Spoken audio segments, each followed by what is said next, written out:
साधक को सद्गुरुदेव की आवश्यकता क्या है? क्यों साधक श्री हरि के चरणों में बारंबार इष्ट से पूर्व गुरुदेव की प्राप्ति के लिए व्यथित होता है, व्याकुल होता है? श्री सद्गुरुदेव की वो कौन सी शक्ति है जिसकी प्राप्ति होने से, जिसकी कृपा होने से हरि मिलन सहज हो जाता है? श्री पलटू साहिब की वाणी से गुरुदेव की महिमा को श्रवण कीजिए और अपने हृदय में धारण कीजिए और श्री सद्गुरुदेव के चरणों में अपनी आस्था को प्रगाढ़ बनाइए, निश्चित लाभ होगा। साहिब कहते हैं, नाव मिली केवट नहीं, कैसे उतरे पार, कैसे उतरे पार, पथिक विश्वास न आवे। हे मन, नाम रूपी नाव तो मिल गई, चाहूं और आप और मैं ये शोर सुनते हैं, नाम जपिए, नाम जपिए, नाम जपिए, पर हृदय प्रश्न करता है, कैसे जपें, कब जपें, किस भांति जपें, कौन सा जपें, कौन लाभ देने वाला है, वो रहनी क्या है, ये कौन बतलाएगा? साहिब प्रकट करते हैं, केवट, केवट अर्थात सद्गुरु रूप केवट है जो इस नाम की नैया पर चढ़ाकर हम आपको भवपार ले जाएंगे। कैसे?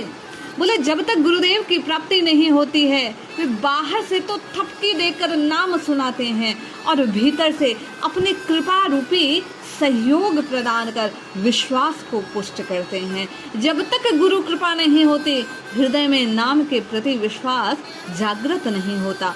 ऊपर से तो हम आप कहते विचारते सुने जाते हैं, हम ठाकुर जी के हैं, ठाकुर जी हमारे हैं, हम राम जी के हैं, राम जी हमारे हैं, लेकिन निश्चित आप और मैं सत्य से वाकिफ हैं कि चाहे कुछ भी हो जाए, बोलते तो हैं पर विश्वास हृदय में अभी तक जागृत नहीं हुआ। और उस विश्वास की प्राप्ति के लिए संत पलटू साहिब कह रहे हैं कि केवट का मिलना आवश्यक है। और वो केवट कौन है? श्री सद्गुरुदेव हैं। लगे नहीं बैराग यार कैसे के पावे, मन में धरे न ज्ञान नहीं सत्संगति रहे। हम आपकी व्यथा क्या है? वैराग्य को जाना नहीं, अनुभूत नहीं किया, वैराग्य को हम आपने धारण नहीं किया क्योंकि हमने संतों का संग नहीं किया, गुरु कृपा को प्राप्त नहीं किया, गुरुदेव की रहने से आज तक कुछ सीखा नहीं, मन में ज्ञान को धारण नहीं किया। गुरुदेव क्या करते हैं? गुरुदेव सत्य को सुनाते हैं, उसका भान कराते हैं, ज्ञान कराते हैं और हृदय में उस तत्व को प्रकट करते हैं। इसीलिए केवट रूपी गुरुदेव की आवश्यकता है। नाम रूपी नाव भी बिना केवट के चल नहीं सकती। गुरु कृपा के हम आप उसे अकेले खे नहीं सकते। साहिब कहते हैं, बात करे नहीं कान प्रीति बिन कैसे कहने, छूटी डगमगी नाही संत को वचन न माने, मूर्ख तजे विवेक चतुर रही अपने आने।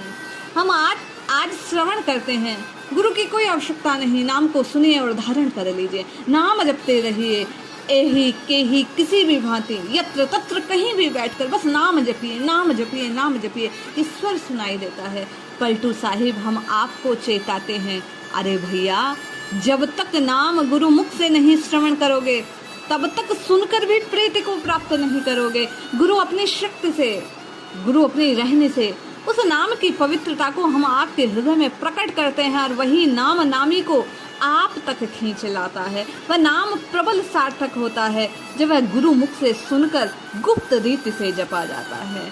साहिब कह रहे हैं, इस डगमगाहट को, इस छटपटाहट को यदि त्यागना है, संत के सी रहने को यदि प्राप्त करना है, तो विवेक से भी ज्यादा इस चतुराई को त्याग कर हम आपने ये सुना, ग्रंथों का अध्ययन किया कुछ मुझ सरीके लोगों ने, और ये सोच लिया कि बिना गुरु के भी सब कुछ मिलने वाला है। अरे भैया, ऐसा नहीं होता। पलटू साहिब हम आपको चेताते हुए कह रहे हैं कि गुरुदेव विवेक को प्रदान करने वाले हैं। हम आपकी चतुराई उन्हीं के चरणों में बिखरने वाली है, मुक्त होने वाले हैं उस भ्रम से।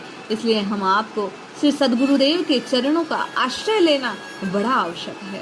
साहिब कहते हैं, पलटू सतगुरु शब्द का तनिक न करे विचार, नाव मिली केवट नहीं कैसे उतरे पार। हम आप पार कैसे उतर पाएंगे? नाम रूपी नैया तो मिल गई, पर गुरु रूपी सदगुरु रूपी खेवैया हमें नहीं मिला, वह केवट नहीं मिले।